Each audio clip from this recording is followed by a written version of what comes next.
Hey, legends, welcome to the Pot Noodle on Celtic Down Under. I'm your host, Jared, and joining me, making his long-awaited return, is Jared. How you going, Jared? I'm good, and I'm joined with Remy. With Remy. Got the pour up and everything. Good on you, Remy. Absolute She legend. knew she knew how to treat in my hand. Happy days. Willie might be joining us at some point if the technical difficulties that we all had going on is comes through. It's been a little bit of a while since the boys have been on the pod, and yeah, that everything's not playing very well here. So fun times.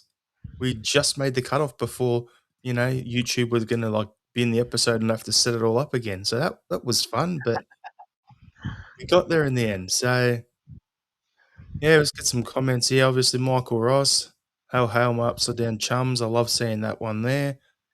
McLaughlin, S SSM broke the stream there. There you go.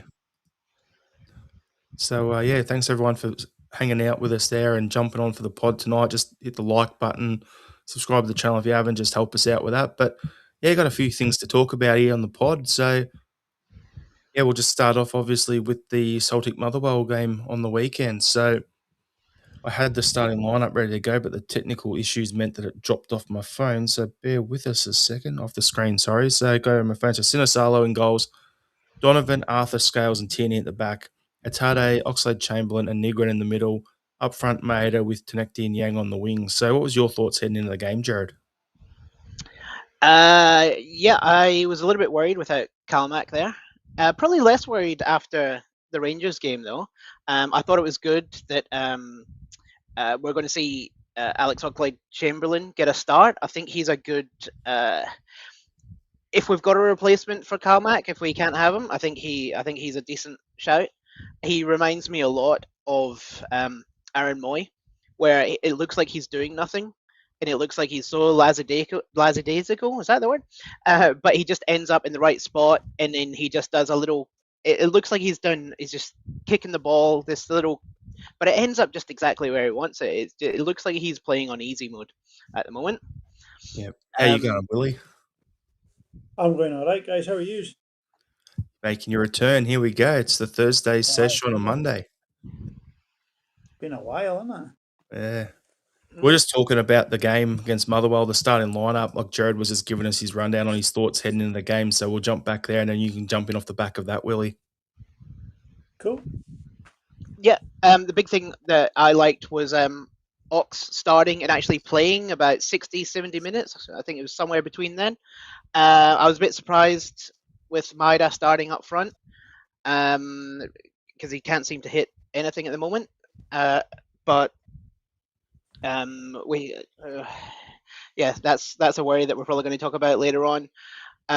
Tierney starting, that was good because we weren't sure about his injuries. But apart from that, I don't think there were any real surprises in the starting lineup. I like that Bernardo got another chance off the bench. I think he needs a little bit of game time, and I think he'll come good. And I think it's a good opportunity with Engels away that he can actually get that game time. And I think that's only going to make us stronger going into the end of the season. Over to you, Willie. No real surprises with the starting lineup. I think I felt sorry for Dane Murray not getting a start, but Ben Arthur's been showing he can sort of really mix it with our in our division. So it was good to see him get a run out against Motherwell. But like Gerard said, it was good to see the Ox get a start in the middle of the pitch. And the three that was in the middle there, that was probably the best thing you could have picked out what was available on the day. But again, the front three, again, it just Taneki is a super sub, and Young, okay, Young won't have a belter of a game, but he doesn't fill me with confidence at the best of times. So I the best sort of team we could have picked, and Martin O'Neill seems to be getting the best out of these boys. So for me, it was what it was. You know, what I mean, we just it's how it's going to be from now until the end of the season. We're just going to have to throw out what's available at the time and who's the best fit at that moment in time. You know what I mean?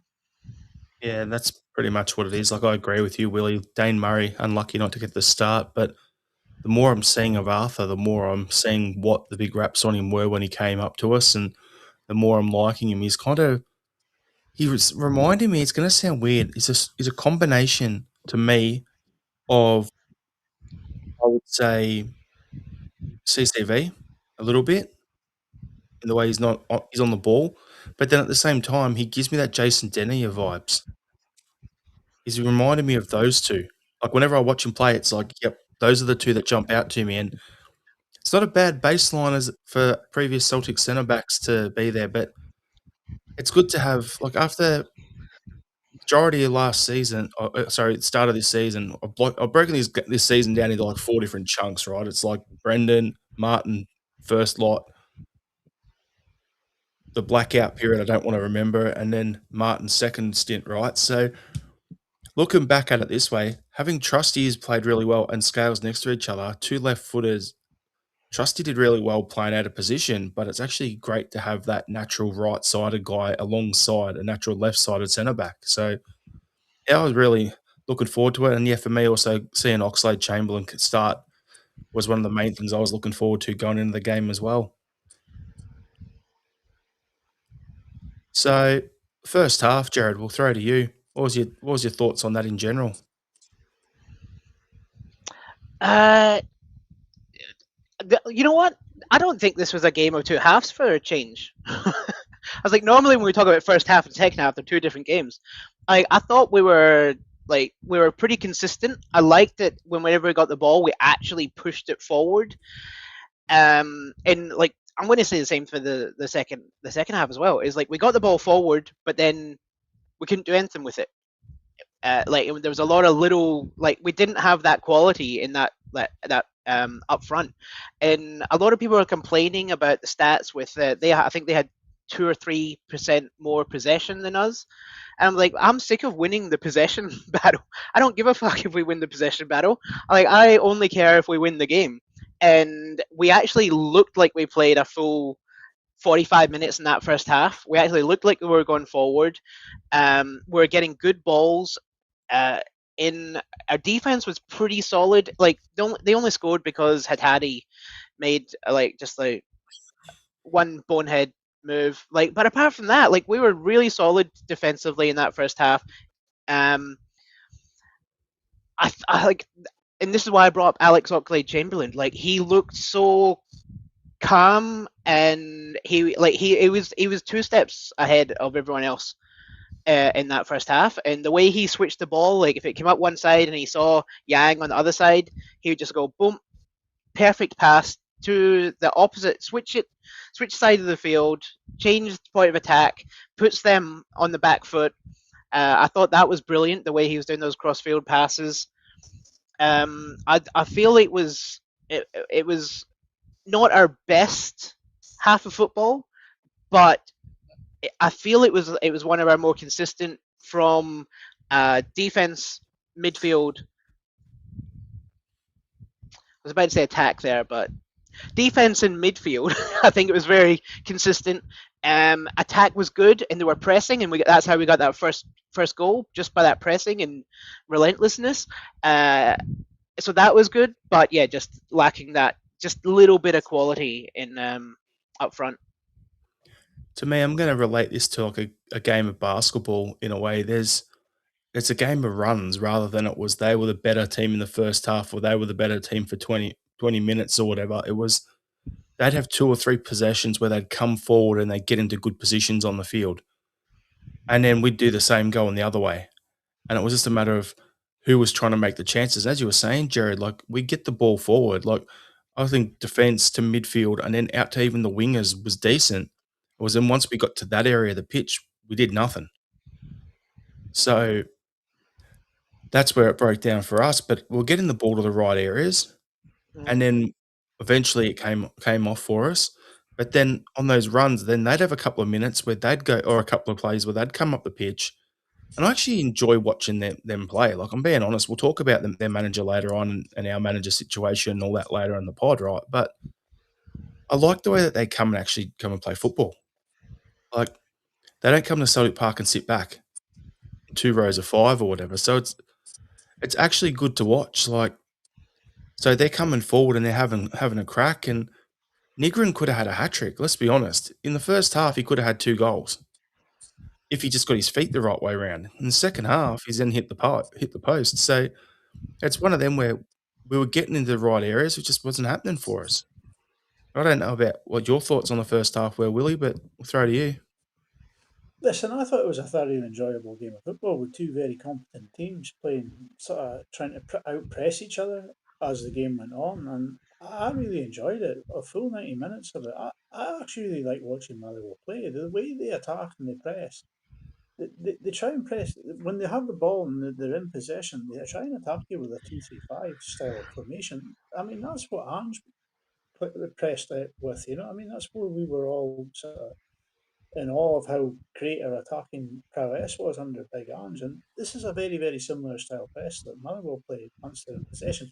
And even even when they don't have the ball and they try to press you as a defensive unit, like they will put they seem to know where to be and when to be there. And at times, Motherwell looked like they had 12 men on the pitch, and I'm not including John Beaton in that. So it was a good game of football. And it was a great first half and a great second half too. I really enjoyed it. But on any other season, we would probably went into that half time. We would have been 2 or 3 up because we were taking chances. This season, we were just so profligate in front of goals. It just doesn't. I just can't understand how we can get so many chances and just not put one in the back of the net and to go like you like to say, you know, Negren. Every time he gets the ball in the box, it's a goal. And then on Sunday morning, there he was inside the 6 yard box with nobody in front of him, and he just doesn't know what to do. It's just one of them sort of days. But it was a really enjoyable game of football. I will say, I had a great time watching it. I was delighted with it. I was talking about Negrin before and, not getting his feet right. Like, how confident is he normally getting the ball onto his left boot? Does that really well, right? The first one he got confused, he tried to move it from his left where he had space to shoot onto his right. He just had to toe poke it and it would have been in the back post. And he's tried to put it on his right and tripped on it. And then the second time he's done it, it was the same thing. He was going from left to right. And I'm like, I know we're trying to see you develop and everything, but mate, just if there's space and it's your left foot, like have a crack. Just sometimes players just have those sort of games. So yeah, no real complaints there. First half for me. Second half was more of the same as well. Yeah, I'll just bring up some comments here. Talking about Big Ben Arthur. McLaughlin saying Big Ben. And then Dermot's coming up saying VVD type of player. Virgil van Dijk. Michael Ross saying the thing is Arthur won't be a player next year, Murray will. And then Andrew replied to that saying, we brought in the loan players to help us get over the line. Happy to use them. Next season will look after itself. And Michael Ross is down here saying, I really hope we keep the honey badger.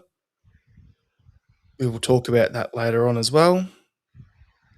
But, yeah, I just think overall it was just a good quality game of football. And being honest with you, I said last week on the pod, I think Motherwell are actually playing the best football in the league in terms of the style of play this season, particularly in the last 2 months or so. So to come and get a result like that, even though it was at our place, to get a result like that against them with the form they're in, I'm actually quite happy with how everything all played out there. But you guys want to talk about the second half goals or anything in particular in the second half that jumps out to you other than the red card and the penalty? Because we'll get into that in a second.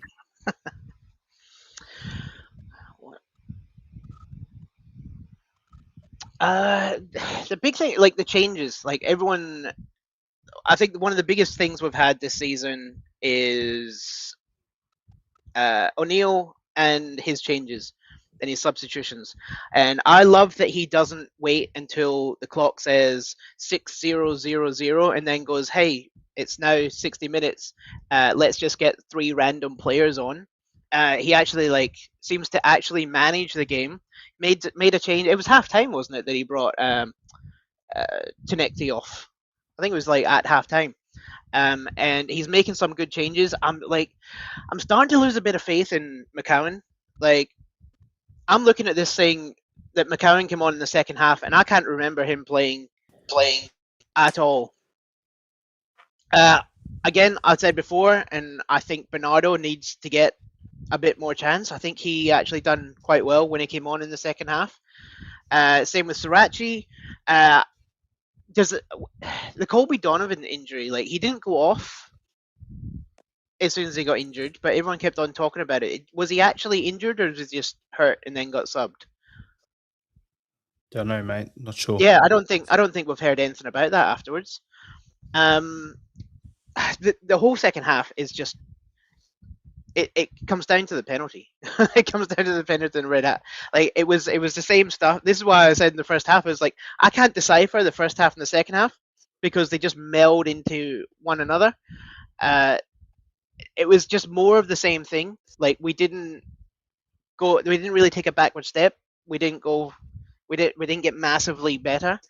But it was one of the most consistent games that I've seen where we stuck to a game plan and we kept doing it even when we took a few substitutions. The only thing I would say is I think look I didn't see Luke McCowan really do a lot in that second half. I thought Rio kind of regressed a little bit, and I love how like Rio's now playing average, and now we're all cheering because he's not 100% shit anymore. It's like, yes, Rio's now just average, but he's actually doing something like for about 40% of the game.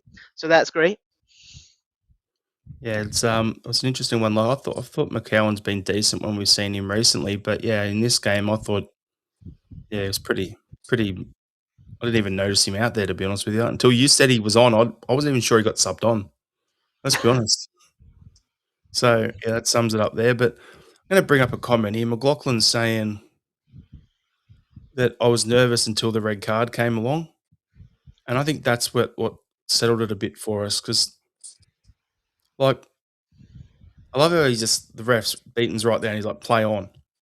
And then he gets called over and he has to look at it and he comes out and he doesn't just go the penalty, which everyone thought was okay, cool to be a pen, but he rips out the red card too. And it makes sense because the rule is like the double jeopardy rule basically is a yellow card if it's a goal scoring opportunity and a penalty is usually sufficient. Now it doesn't have to be sent off if you're the last defender or unless it's a handball on the line, right? But the reason that it had to be a red was he wasn't making a footballing play trying to stop Maeda scoring. He was actually grabbed him and gave him a cuddle. It wasn't a Mm. footballing thing, so had to be a red. So it was the right call. If I was a Motherwell fan, I'd be disappointed that that card went against you, especially when Oxlade Chamberlain laid one on someone early on in the game and probably got away with it himself. But at the end of the day, that's football. There's been games this season where we've done things. A few years ago in Hearts, what was it? Yang got that red card. Mm. And that was soft as shit too. So sometimes you get ones that you just look at and go, I'm upset that it went against us, but it is what it is.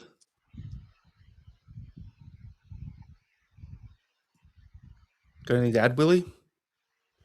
No, I just think John Beaton's an absolute disgrace of a referee. He cannot hide his allegiance to Rangers, and he will do anything he can to try and boost Rangers in any way he can, and that is coming to the detriment of us. And I just can't do it anymore. I mean, you look at how bad he was against the penalty at Ibrox in the 2-2 league game. He went over to that screen, and people are joking, saying, "Oh, it was like he was watching the Queen's funeral on the bar monitor." But he looked at it and he looked at it, and he was looking for any sort of way he could get out of giving that penalty. And it's like you go back to the Cup semi final. Was it the Cup final semi final? Morelos was kicking players, and he could have 4 red cards in one game. And I think the There's compliance one for you officer there. pulled it up. Yeah, the compliance officer pulled him up and gave him a red card after the fact. So that was John Beaton on that day, and here he is again today. I mean, he is 6 yards away, 6 yards away from that, watching it with an unimpeded view.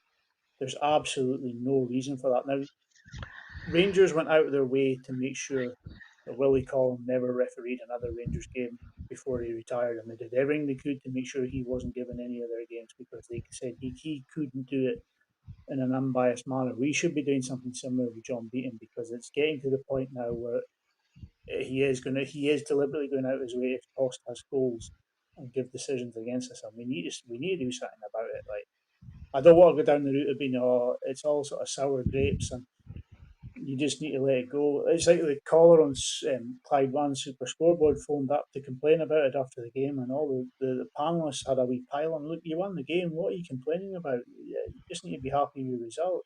You need to call this out when you win. You need to call it out when you lose, and you need to call it out when you draw. Because if you don't call it out, nothing will ever happen about it. You got anything to add there, Jared? I disagree. Like, I'm gonna say, like, I watched the replays and I watched it. I saw where John Beaton was standing, and like he wasn't directly looking at them on the lead up. He was watching in the middle. And when you look at the video from behind, it's not conclusive. It was when you saw the video from behind the goal, and then you see the arm across the chest, and you see him going for the header. That's when it was like, that is a definite penalty. But when you look at the other angles, like, and this is probably why we have VAR, and this is probably one of the times that it's actually worked. When you look from when you look from the different angles, it could have been 50-50, but then when you saw that one from behind the goal, and then you see the guy's hand across his chest as Maida goes to head the ball and goes down, that was like the camera angle that was like, you cannot argue with that. That is a definite penalty. But from where John Beaton was standing and he's watching the pile in the middle, there are two people off to the left-hand side, like not too far off, but yeah, he's only 5-6 yards away. But then by the time he looks over, he's just looking at the defender's back. He's probably not seen all that. Like, this is why they probably need that sort of thing. I just know, because I remember watching it, and it was when I saw that angle from behind the goal that showed Maida going for the header, that was when it was definite. But even watching it live, it was kind of like, it's kind of, that's hard. So I agree with what you're saying about the camera angle there, Jared, but at the same time, I can't remember what side the linesman was on for the corner. So someone should be watching the back post. So someone should be the linesman at the halfway line should be watching the back post, which wouldn't have helped with the angle anyway. And then someone should be watching the near post, but then the referee's right there.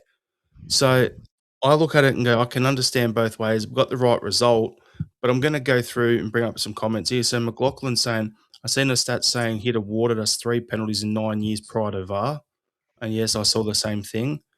And then Stephen McGonigal is saying every penalty we get beaten as referee comes through the VAR, and 100% has as well lately.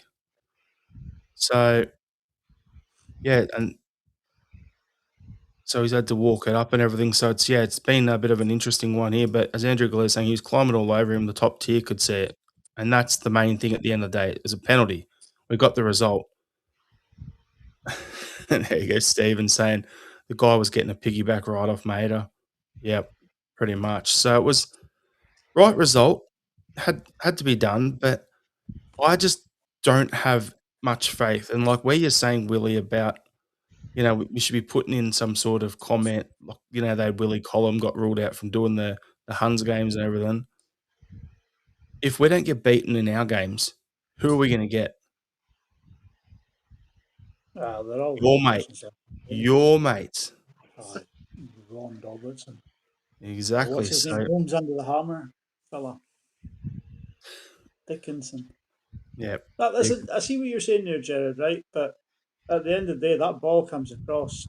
Beaton's not meant to be watching what's happening in the box. Beaton's watching the ball go across, and he watches the incident in real time. Like, so for me, he's been out of his way just to deliberately not give a penalty to Celtic. Like, that's just the way I see it. Like, I just thought we got the right call. I don't know about everyone else, but I was disappointed that the guy got a red card, not because of our game, because I don't want them having less players for when they play other teams.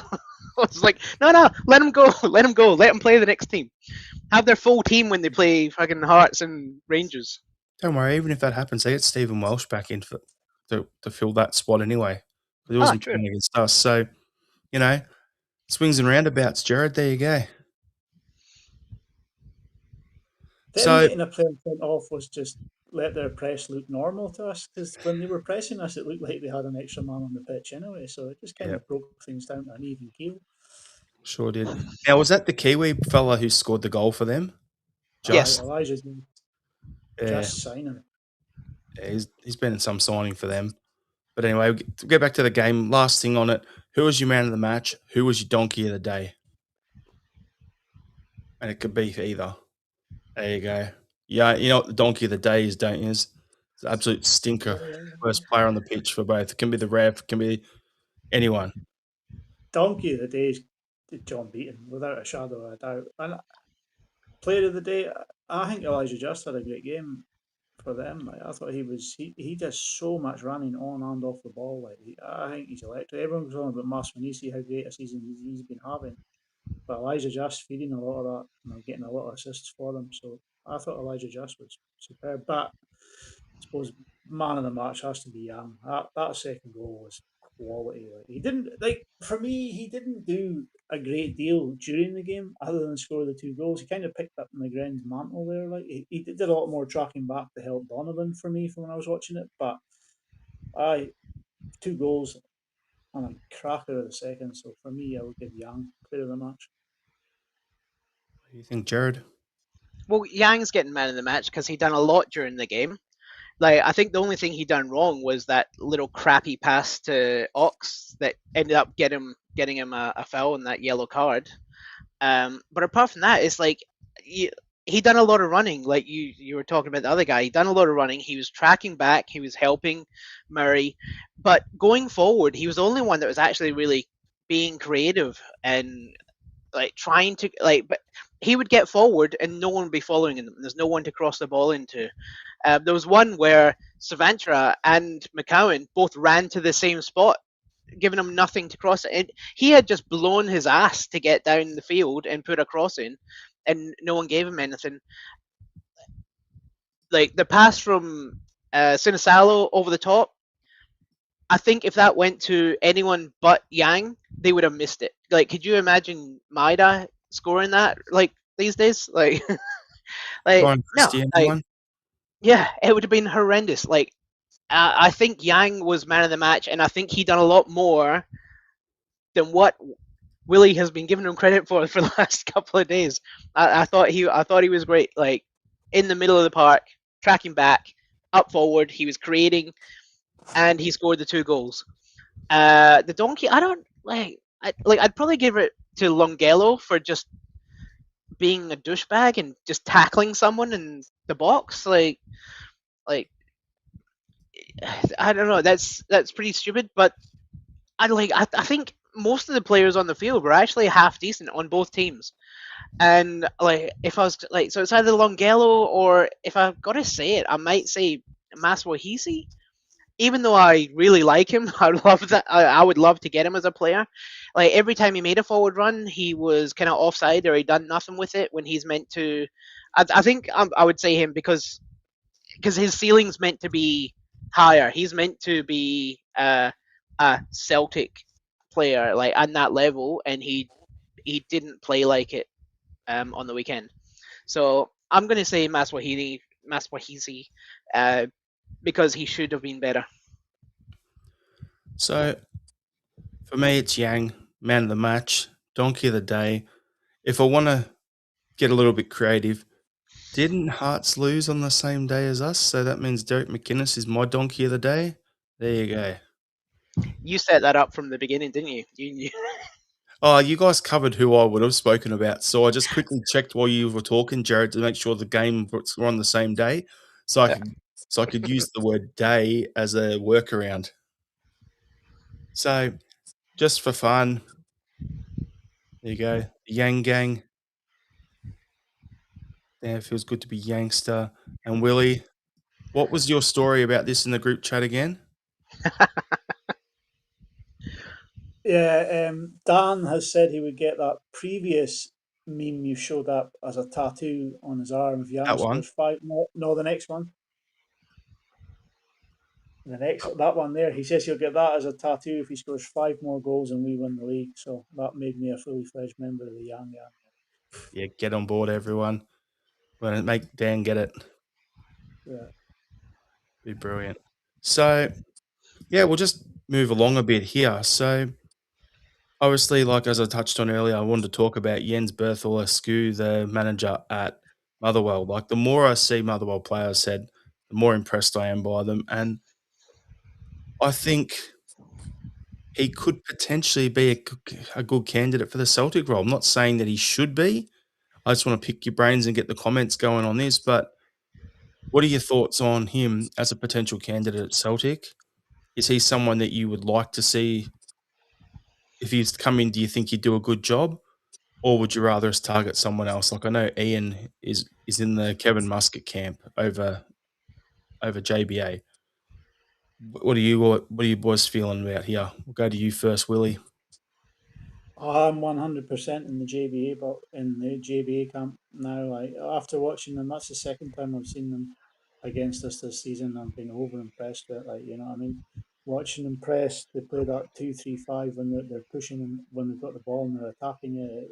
It's exactly like I said earlier. It's exactly like how Bayern used to attack teams and take teams apart. You know, what I mean, look at the runs they've gone on this season where they've been unbeaten and they're not conceding goals either. You know what I mean? It's not just they're great at getting the ball forward and scoring goals. They're not conceding goals either, and they've got a pretty bang average defence. You got Stephen O'Donnell, who's just about as old as I am, and young Stephen Welsh, who we know isn't good enough to play for Celtic. He may be a decently squad player, but he quite often gets injured before he comes off. So for me, I think there's a lot of positives in taking Jens Bertolausku on. He's taken Motherwell from. I think there was an article there. He says he's good at taking teams on and getting them going from a standing start, and that's something we need to do next season. We need to get going straight away. There can't be any right. The new manager is going to come in. We'll have a year of transition. We need somebody who's going to come in and hit the ground running, and he ticks that box as well. But it's even off the ball. Watching the way they defend and like Celtic, when Celtic lose the ball, we try and press them. Maeda will go in on one centre half, and it'll be Yang will come in or Taneki will come in and try and press the other centre half. Mother will get the ball. They know like one of their wingers is out of position, and the goalkeeper's quite quick to get the ball out to that side of the field, and they've got a spare man over there. They're really well drilled, and it's something that we were missing from under what's his name, Wilfred Nancy. We just didn't have that sort of ethos of how to play with the ball or without the ball. And when you watch Motherwell, they have both in abundance. And for me, I can't see anything but positives in the guy. Like, What do you think, Jared? Yeah, like it would depend on what the other options are, but I wouldn't be writing him off. I mean, I like the way their team play. Like I like watching it. I think he's doing a really good job with what he's got.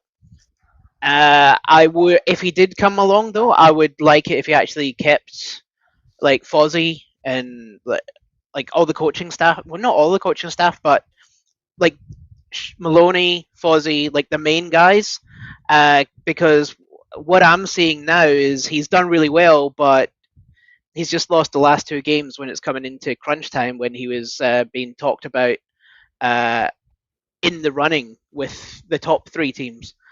So that is something that's kind of like a red flag for me. But I think if he kept the coaching staff on with the players that we've currently got, Calmac as coach, not coach, as manager, I think that could kind of negate the uh, folding aspect or not being able to do it under pressure. But his tactics, the way he plays, like you can't say no, you wouldn't. I'd rather him over some unknown from America. I look at it and go, his football is the stuff that I would love getting up at 2 a.m. in the morning for to watch. It's going to be exciting. It's going to make me like be on the edge of my seat going, what's going on here? Are we going to run up a cricket score today? So with that in mind, I like the cut of his jib and I like the way he puts his teams out there and the way they perform. Now, Willie, you mentioned about he's got his structures on the ball and off the ball. I think Wilfred Nancy is the worst manager I've seen at Celtic in my lifetime. Worse than Tony Mowbray, worse than John Barnes, worse than pretty much that whole setup, right? Now, he came in with a system. The issue was the system didn't suit the players we had. JBA comes in, his system would suit the players that we have because we've been there, done that before under Ange. We've been a high pressing team, so it would work. So him coming in with a full off season to implement that would make sense. Now, I'm going to use this as the transition in the next topic because what would you guys rather we sort out first? Like for me, I'm looking at going JBA is a great option for us as a manager. I'd rather him over the rumors of Robbie Keane coming back, right? Or then you got Kevin Muscat or JBA. Those two would come in and do well in the right type of football. So would you rather us get our managers set first, or would you rather the club set up and sort out the back of house shit right now? Because this is the way I view it. I'd rather us get a director of football in place who can then get his head of recruitment, then get his scouts in place, figure out what type of football do we want Celtic to play. And then you've got the whole World Cup and the rest of the season you can scout players. Because who knows what other managers are going to become available once the World Cup's over. JBA is a good option. Muscat's an option. But there could be a manager out there who does really well at the World Cup, but it's like, I want to get back into clubland. So, personally, for me, I would rather sort out the director of football side of it first, and then we can appoint the manager later on. Are you guys of that way of mind, or are you thinking you'd rather get a manager in like a JBA, get someone like that in, and just hit the ground running already? What's your thoughts there, Jared? Are we even going to get a director of football? Is that that was my first thought? Is if you go even higher that in the back, like it feels like our CEO is waiting out the season so he can be fired or whatever it is. We've got an interim chairman. So I agree with you. I think those need to be sorted before we start bringing in, because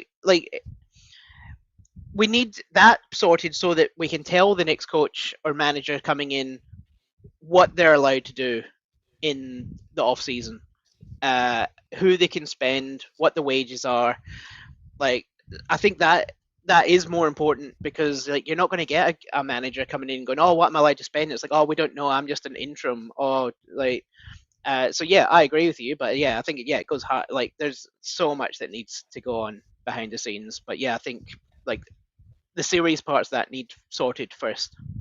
The talk is behind the scenes that there's a potential for Sean Maloney to step away at the end of the season into a director of football thing, because he's already doing the pathways manager for the loan players.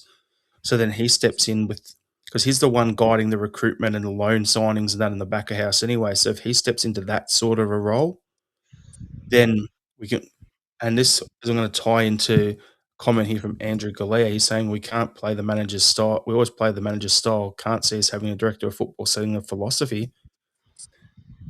That's what I think. Why I think we need one, because if you look at the transitions that we've had, we went from Brendan Rodgers' first stint to Neil Lennon to Ange. Different, right? Back to Brendan, big jump. Over to Nancy, rubbish. Now at Martin O'Neill ball again to the next one. So it's chopping and changing too much. And the thing is, you look at these clubs like your Dortmunds, your Club Bruggers, your Salzburgs, just throwing a few similar level clubs out there. They have a process. Okay, this is the type of football we want our club to play. And they establish it across the academy, across the reserve team, across the first team. And then the director of football sits there with a list going, if the manager leaves, these are the 6 guys I want to talk to. So then we keep a consistent thing going on the way. Like you look at Dortmund, they lost Jurgen, Thomas Tuchel come in, then Marco Rosa went in, then a bunch of other guys went in. So it could work. That's how I feel. But over to you, Willie, for your thoughts. Nah, I think me and you on the Thursday shows have been championing a director of football for a long time, Jared. And if you're saying that Sean Maloney might be stepping in the role, I wouldn't be averse to that. Like, he Mm. seems to know how to get players on board. He seems to be sort of moving in that direction anyway, as you say, with the players' pathway model or job he had before, and sort of coming away from coaching. And he has the knowledge of the game itself. He's not like Andrew Galea says that it's not up to the director of football to set the philosophy. Um, he's not going to do that. Sorry, his job will be to make sure that the mindset of the players that are there and the mindset of the manager who comes in after the manager leaves is always going to be one that's going to try and bring the club forward. You know what I mean? The philosophy is always going to be what the manager says, but when you look at it, like we just go higgledy piggledy when it goes, oh, we'll go and get Brendan back because he's available, or we'll go and get this guy Wilfred Nancy because that football doctor guy likes him and it's his mates with what was his name, Ampadu, the assistant coach. Mm. It just doesn't make sense the way they were going about it. It was just sort of so random at times. It's just like, what are we doing here? But if you have a proper structure in place, then it's just a smooth transition from one to the other. There's so many teams like your Club Brugges and all that out there. When one manager leaves, another manager comes in, and it's a smooth transition. It's the same with the players. One player goes out, they've already got the next several candidates on the list ready to go. We don't seem to have any of that. We can't even get a transfer done these days. It's just embarrassing. You know what I mean? Transfer window rolls around now. You're just like, oh, here we go again. This is going to be another nightmare for us. We really need to sort that level out. But someone like Jens Bertholascu, if he becomes available and we can get him in early to try and get his ethos onto the players early, because we're going to be getting into qualifiers. If we don't win the league, we'll be getting into qualifiers at very early stages, and we'll need to hit the ground running on them to be in the level of European competition we want to be competing at. Like.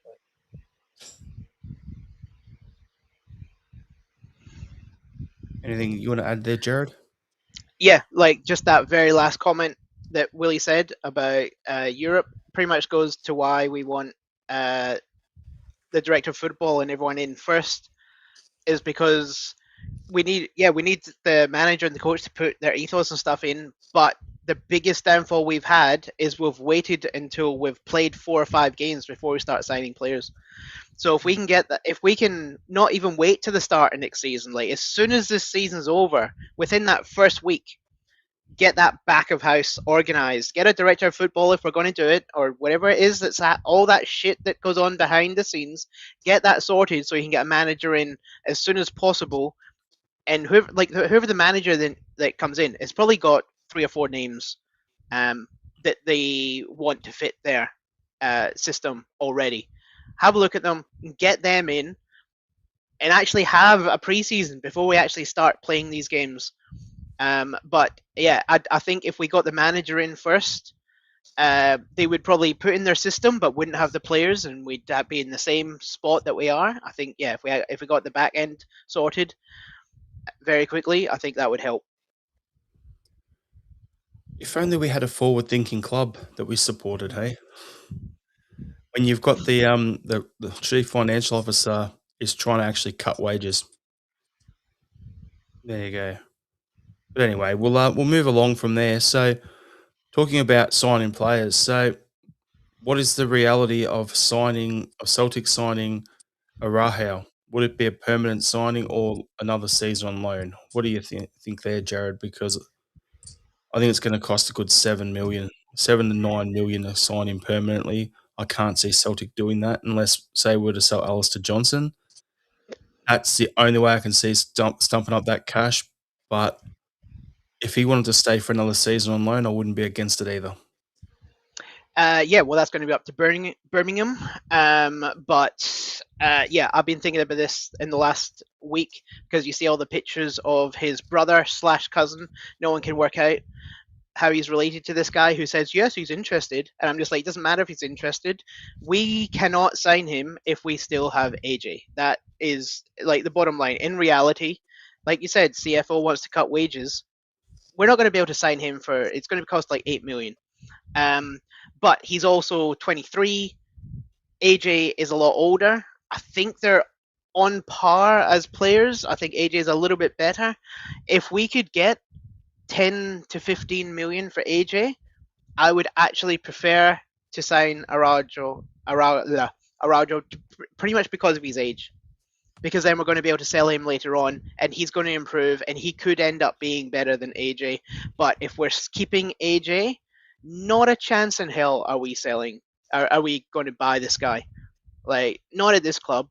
Not for how much he's going to cost, and not to be in a position where we've also got Donovan coming up through the ranks as well, who also fits a massive need as a in Europe.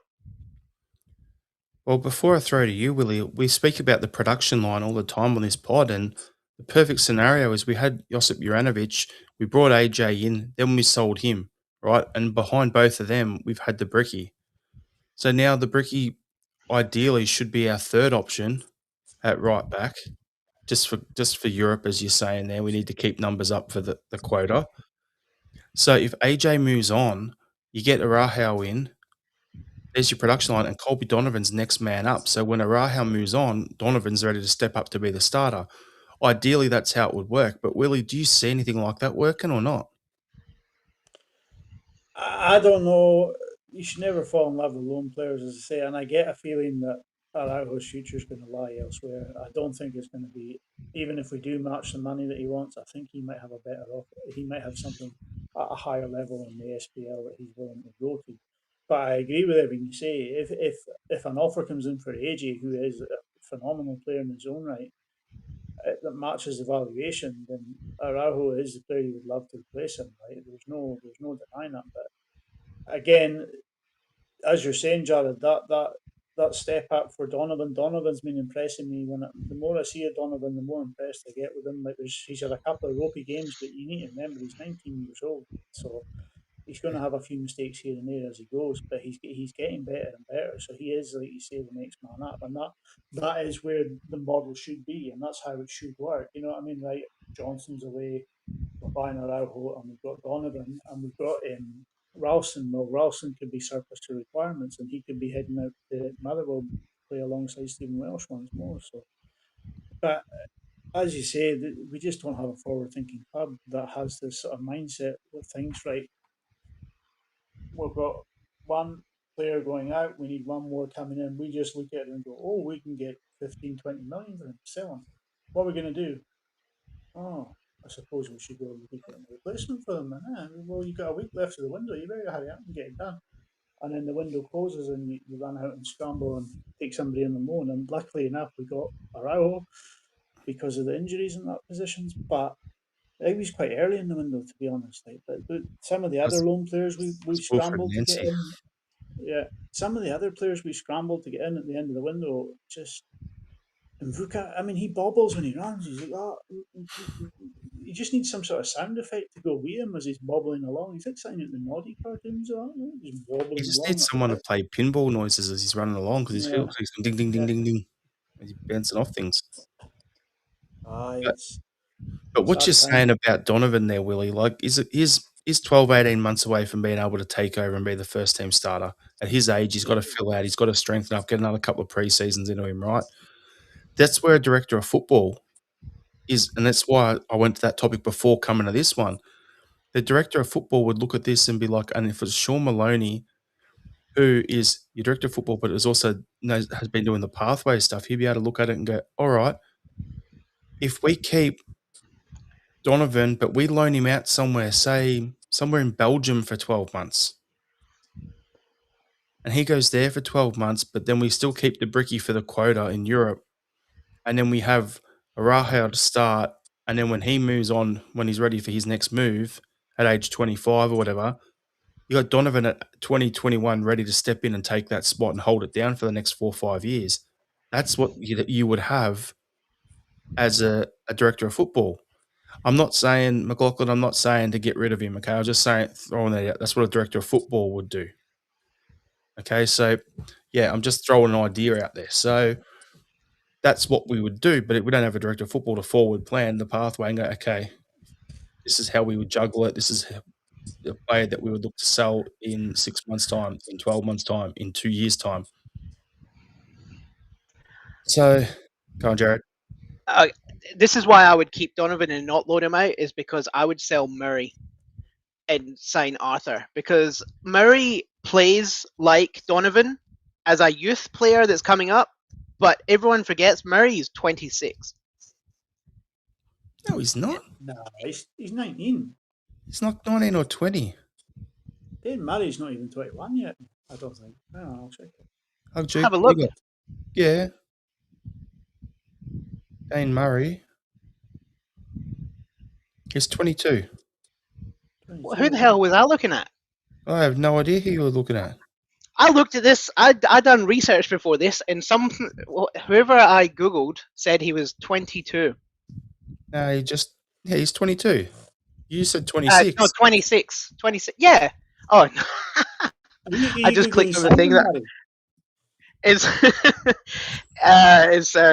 season 26. Oh, you. Right, but still,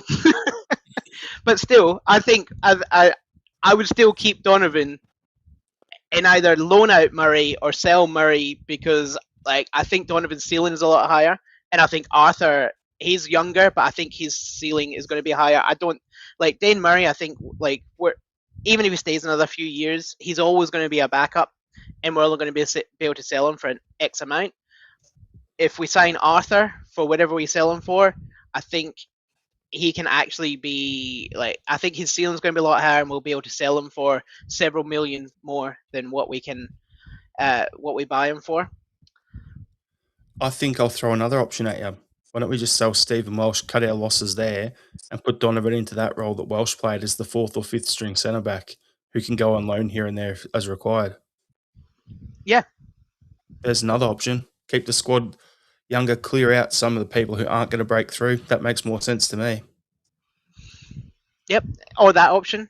Yeah, I would just prefer to sign Arthur, because I think he fits our model. He's young, and I think his ceiling is so high that he could end up starting, but then we can actually sell him for a good amount. Well, I'll just jump on that there, because the next thing I wanted to ask was, would you look to sign any of our loan players either permanently or on loan for another season? Now, you just said that you'd look to sign Arthur, so that's covered that off. Of the other guys, Mavuka, no. What's it, Adamu? No. So the other loanees that I would sign, I'd sign Srirachi. I'd keep him. And then the other option would be, do we try and keep Kenchvara? If we can get him for not 7 million, yeah, it'd be good. And I'll answer this question from Andrew Galea. Who's the next Aussie, Jared? Eli Adams from the Newcastle Jets.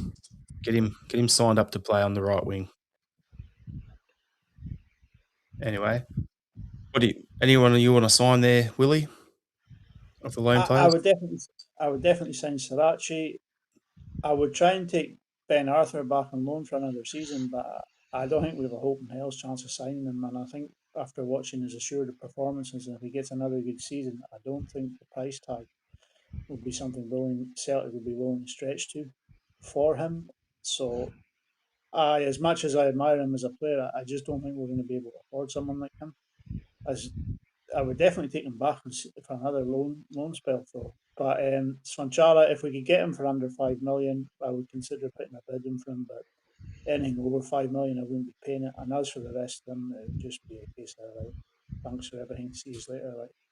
And when we send Mvuka back to wherever he came from, we'll see if we can maybe pack Balakawisha off for him too, right? Did you see Balakwish has actually just rocked up at his old club's game on the weekend to watch that instead? It's completely checked out.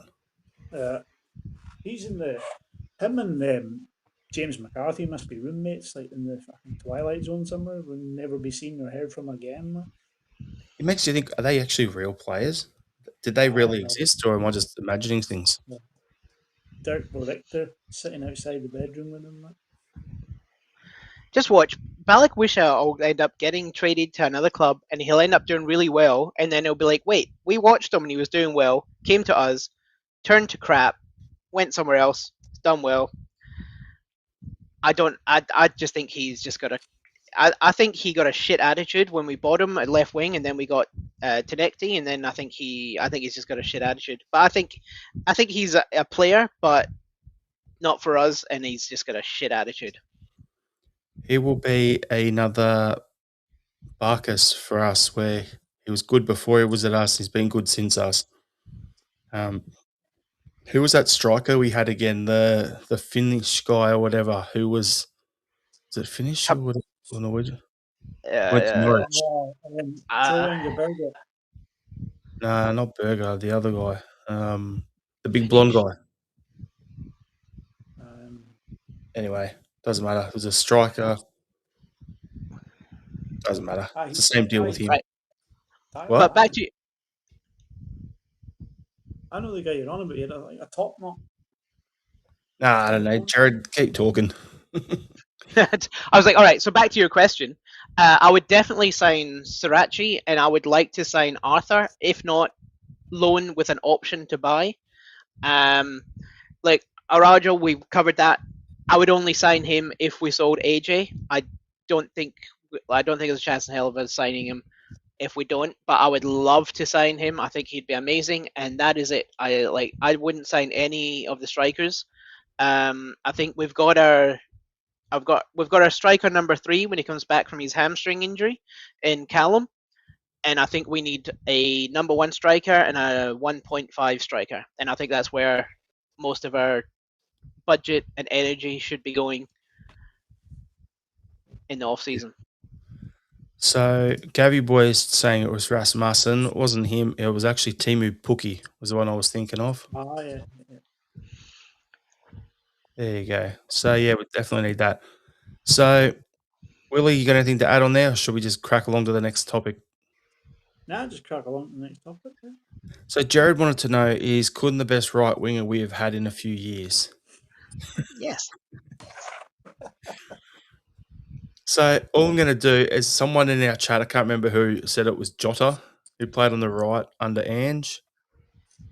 And then I'm sitting there going, I don't want to throw this name in there, but Abada, anyone under Ange? There's another one who was quality on the right as well.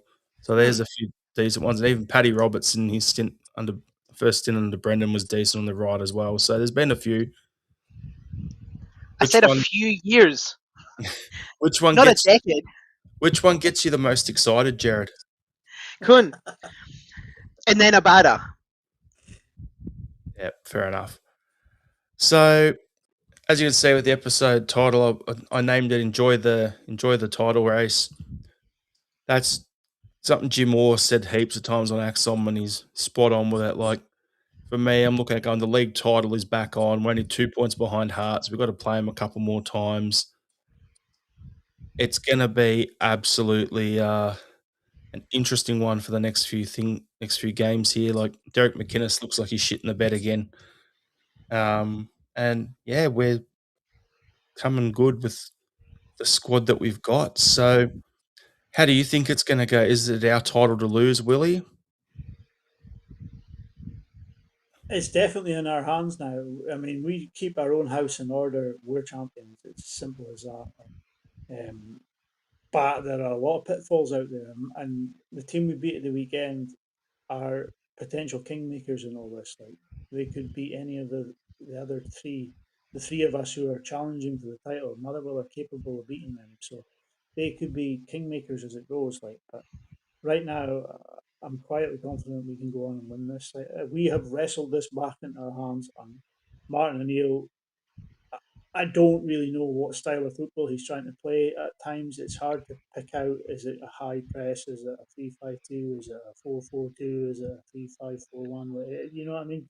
It's hard to discern what sort of style he's playing, but he is making an effective go at getting the team to win and win at all costs with late goals and all sorts. So, yeah, I'm in confident mood with this. Like, what about yourself, Jared? Is it ours to win? Look, I don't like to put the cart before the horse, but here's the things that are giving me faith. There's 3 games before the break. We've got Dundee United away, Dundee away, and St Mirren at home. And St Mirren are in dire straits at the moment. and we've also got them in the cup game. Hearts have Dundee at home, Livy away, but then they've got Motherwell at home. So that's Dundee and Motherwell they've got to play. Like I can see drop points there. And Rangers have got Aberdeen at home, Dundee United at home, and then they've got Falkirk away. I think that could come out as a draw. I think in the lead up to the break, I think we have probably the better draw for us. And then after the break, we play Hearts at home and Rangers at home. And then the other one's Oh. potentially Falkirk at home. It'll be Falkirk or I think it has to be Falkirk. We've got to go to play away at Motherwell and away at Hibs. Yep. So your flag just fell, Jared. Yeah, I only bought it on the weekend. I just stuck it up with blue tack. 5 minutes before the show, I was like, "Oh, let's shove this up." But that is like I feel like saying that we're going to win jinxes it. Like, it's like every win, like that's cliche. Okay, let me One game at a time. But I like a draw. Let me reframe this for you then. Instead of are we going to win? If we were to win the league, is this the worst Celtic team that you would have seen win the league in your lifetime? Yes. Mm-hmm. Absolutely. Same. But with the best manager. Oh, it's been some moment, like honestly, some season. Bit of an interesting one, but yeah, 100%. We've been absolute dog rubbish, and if we come through and win the title, this will be one that you'll remember when you're old and grey and like 80 years old or whatever. Going, I've been grey for 40 years now because of that season turned me grey. But Jared had hair at the start of the season. Everyone, just so you know as well, he had a full Danny Roll wig going on and everything with the barnet and all that. And look at him. I've still got the Danny Roll. It's just in the cupboard. Yeah, you put it on when you go to your stand-up, right? So no one recognises you. And that's why I will never get big. All right, so we'll go into the game. We've got Dundee United, as you touched on the weekend on Sunday at Tannadice. So, Willie, how are you feeling heading into the game?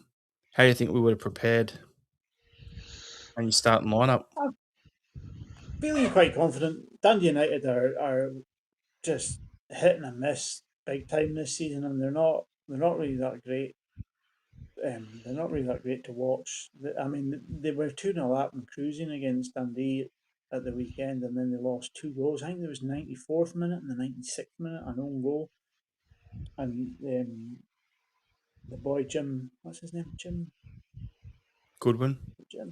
Jim Goodwin. He just came out and said it's the story of our season, and I think that's going to continue at the weekend. I think we'll go out there and we'll win quite comfortably.